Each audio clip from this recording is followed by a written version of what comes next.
నిజాయితీకి నిలువెత్తు దర్పంగా నిరాడంబరుడుగా రాజకీయం అంటే వ్యాపారం కాదు, అది రాజకీయం సామాజిక సేవ, అదొక వరం, భగవంతుడిచ్చిన వరం.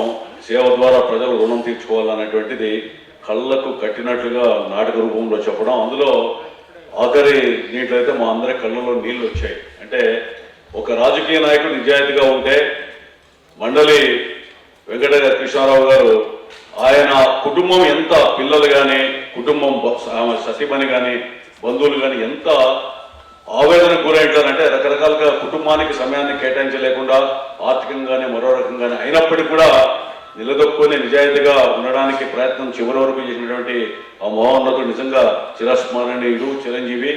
అదేవిధంగా ఈరోజు ఎవరైతే ఈ కార్యక్రమాన్ని నిర్వహించారో వాళ్ళందరూ కూడా హృదయపూర్వకంగా కృతజ్ఞత తెలియజేస్తూ, ఇది కేవలం ఆయన కోసం, ఆయన కుటుంబం కోసం కాకుండా నేడు రాజకీయం వ్యాపారం అనేటువంటి సందర్భంలో ప్రజాప్రతినిధి అంటే ప్రజల నిధులుండేను, ప్రతినిధిని దిగమింగను, అందుకే ప్రజాప్రతినిధి అనేటువంటి స్థితిగా కాకుండా సామాజిక హిత కోసం యువత ఎవరైనా రాజకీయాలకు రావాలన్నా లేదా కాస్త కూస్తో నిజాయితీగా బతకాలనుకునే వాళ్ళని లేదు సమాజం ఈ పట్ల ఉందని చెప్పడానికి ఈ సందేశాత్మకమైనటువంటి నాటికని లేదా ఒక డాక్యుమెంటరీ తీస్తే దానికి ఆ డాక్యుమెంటరీకి నేను ఖర్చు భరించడానికి కూడా సిద్ధంగా ఉన్నా.